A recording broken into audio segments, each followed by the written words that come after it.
اعوذ باللہ من الشیطان الرجیم، بسم اللہ الرحمن الرحیم۔ دجال سیریز کے حصہ 22 میں خوش آمدید۔ جیسا کہ گزشتہ حصے میں ہم نے راک فلر خاندان کے بارے میں بات کی تھی، انشاءاللہ اس حصے میں ہم یہودی تنظیموں، جن میں سب سے پہلے ہم فری میسنری تنظیم کے بارے میں بات کریں گے۔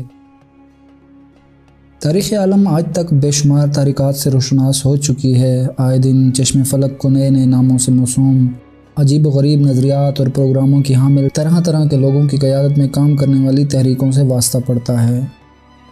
اس میں سے کچھ مثبت اور کچھ تخریبی ہوتی ہیں۔ ان میں سے ایک تحریک فری میسن کی بھی ہے، جو اصل میں انڈر گراؤنڈ تنظیم ہے، جس کے بارے میں بہت کم ہی لوگ معلومات رکھتے ہیں۔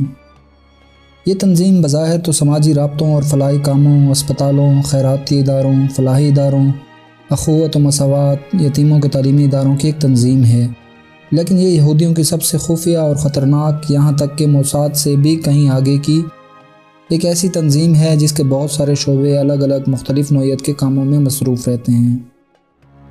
اس موضوع کی طوالت میں گیا تو شاید ویڈیو دنوں پر محیط ہو جائے گی، لیکن مختصر وقت میں چیدہ باتیں ہی آپ کے گوش گزار کروں گا، جن میں فری میسن کی تاریخ، ان کے مقاصد، اسلام دشمنی، اقوام عالم پر فری میسن کا کنٹرول، تنظیمی ڈھانچہ اور فری میسن کے اصول شامل ہیں۔ اور سب سے پہلے ہم فری میسن کا تعارف اور تاریخ کے بارے میں بات کرتے ہیں۔ فری میسن اصل میں دو فرانسیسی الفاظ فرانک یعنی آزاد اور میسن یعنی مزدور سے تشکیل پایا ہے۔ یہودیوں کا دعویٰ ہے کہ فری میسن کی بنیاد اس وقت پڑ چکی تھی جب بنی اسرائیل فرعون کی غلامی میں اہرام مصر تعمیر کر رہے تھے۔ اس وقت بھی بنی اسرائیل کے معماروں نے اپنی روایتی انا کو ترک نہ کیا اور اپنی آزادانہ حیثیت برقرار رکھنے کی کوشش کی۔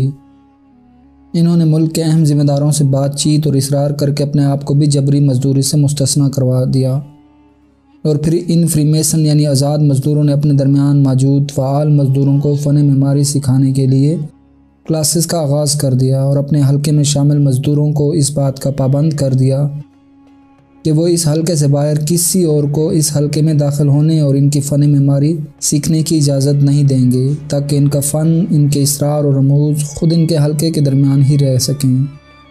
اس سبب ہی اس تنظیم کی علامات تعمیراتی اوزار، آلات، پرکار، مثلث میں گھورتی ہوئی آنکھیں، کھوپڑیاں، ہڈیاں، سانپ اور عجیب الخلقت قسم کے جانور ہیں۔ اس طرح فری میسن کی تحریک کی بنیاد پڑی۔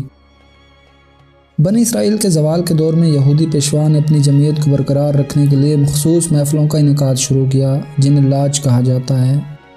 یوں تو یہ تنظیم کئی صدیاں پرانی ہے، لیکن اس کا باقاعدہ اور عملاً آغاز 24 جون 1771 کو برطانیہ میں ہوا، جہاں ان کا ہیڈ کوارٹر آج بھی پوری چمک دمک کے ساتھ موجود ہے، جبکہ فری میسن کے آئین کی تشکیل اور منظوری 1723 کو کی گئی، جس کا خالق مشہور free masonry doctor James Anderson تھا۔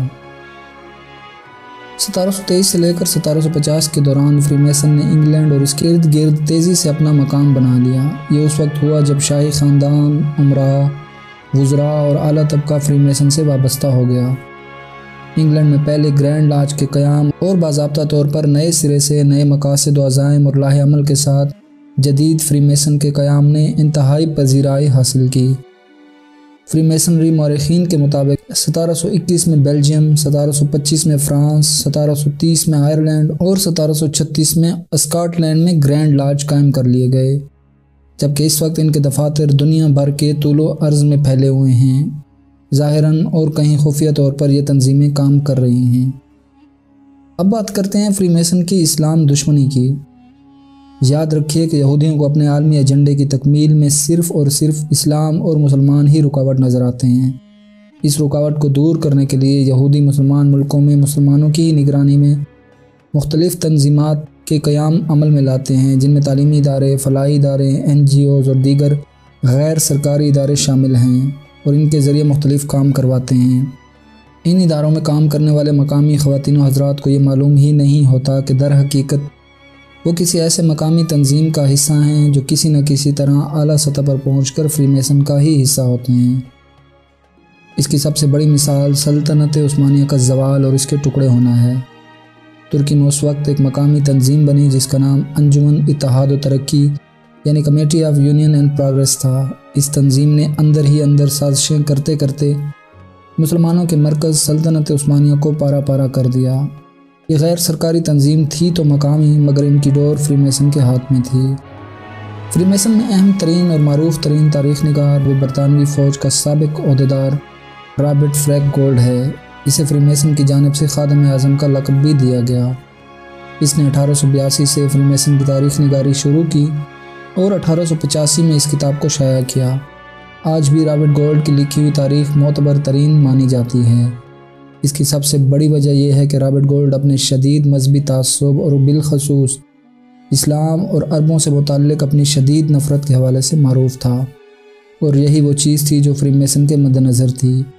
اس لیے ان کے اسلام مخالف رویے کو آج بھی فری میسن کے ذہنوں میں نقش کیا جاتا ہے۔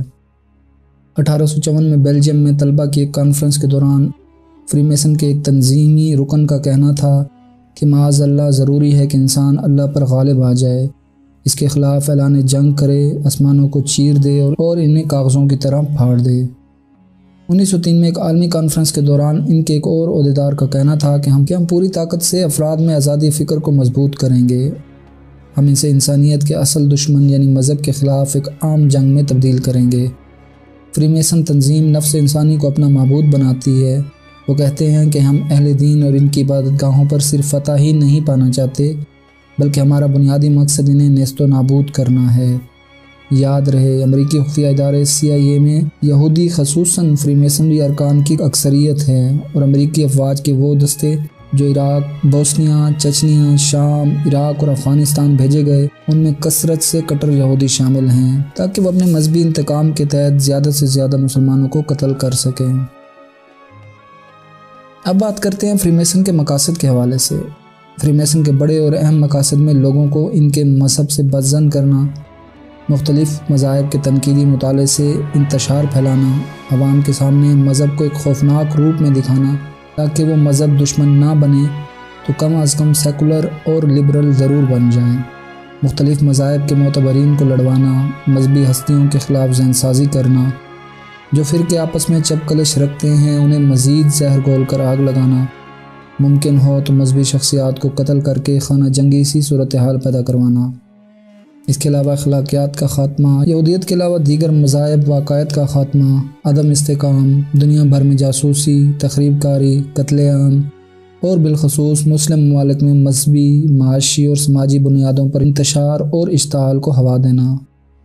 مزید ان کے مقاصد میں ایسی حکومتیں قائم کرنا ہے جو اسرائیل کے اہداف میں رکاوٹ کھڑی نہ کر سکیں، خاص طور پر اسلامی طرز حکومت، یا انتخابات میں اسلام پسندوں کی جیت کے باوجود ایسی حکومتوں کی بیخ کنی کرنا تاکہ ایسی حکومتیں پنپ ہی نہ سکیں جن سے اسلام کو فائدہ پہنچے، جیسا الجزائر، لبنان، افغانستان، عراق، شام، مصر اور بہت سے دیگر ممالک میں ہوا۔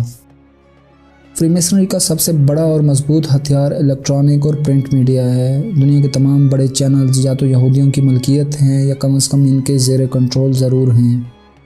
آج دنیا بھر کے میڈیا کا انتہائی منفی کردار، اسلام مخالف جھوٹا پراپاگنڈا، ریاست میں انتشار، بیہودہ اور غیر اخلاقی مواد کی تشہیر، خاندانی نظام کی بربادی کے لیے رشتوں میں بگاڑ کے نام پہ دکھائے جانے والا مواد، دنیا کے تقریباً تمام فلم انڈسٹریز پر راج، اسلامی ملکوں کے نظریات اور تہذیبوں پر حملے، دجالی کلچر کی بھرمار۔ اب آپ کو زیادہ دور جانے کی ضرورت نہیں، بلکہ پاکستانی میڈیا پر چلتے ڈرامے، ان میں رشتوں کی تضحیک، دجالی علامات کی بھرمار، شوز میں مخلوط اور واہیات ناچ گانا، بیہودہ گفتگو ہی دیکھ لیں۔ نیوز چینل پہ ریاست مخالف زبردست پراپاگنڈا، سینکڑوں بکے ہوئے صحافی، تجزیہ کار دیکھ لیں، سب کچھ سمجھ میں آ جائے گا کہ ان کی ڈوریں کون ہلا رہا ہے۔ مزید اگر ہم پاکستان کی سیاست کی جانب دیکھیں تو کس طرح سے قادیانیت کا معاملہ اٹھایا جاتا ہے، اسلام کے نام پہ سیاست کی جاتی ہے، ریاست کے نام پہ سیاست، افواج پاکستان اور ریاست کے خلاف نفرت کا پرچار، فرقہ واریت، معاشی و معاشرتی عدم تحفظ اور عدم استحکام، سرکاری و نجی اداروں میں موجود بے پناہ کرپشن، صوبائیت و قوم پرستی، لوٹ کھسوٹ، یہ وہ تمام چیزیں ہیں جو یہودی چاہتے ہیں اور پروٹوکول نامی کتاب میں موجود ہیں۔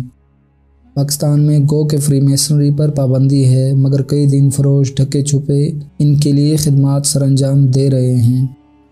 آپ سوچ رہے ہوں گے کہ پروٹوکول کیا چیز ہے، تو یہودیوں کے خفیہ سرگرمیوں کے حوالے سے وہ تمام باتیں جو یہودیوں کی خفیہ دستاویز میں موجود ہیں، جنہیں دنیا یہودی پروٹوکول کے نام سے جانتی ہے۔ اس دستاویز کی کاپی فری میسن کی ایک اعلیٰ عہدیدار یہودی خاتون کے گھر سے چوری ہوئی تھی اور 1902 میں 2 روسی اخباروں نے اسے شائع کر دیا۔ بعد میں شواہد سے پتہ چلا کہ یہودیوں کی خفیہ سرگرمیوں اور تنظیمات کے حوالے سے ہونے والے انکشاف کا آغاز 1858 میں منحرف ہونے والے یہودی جیکب بریف کے دور میں ہوا۔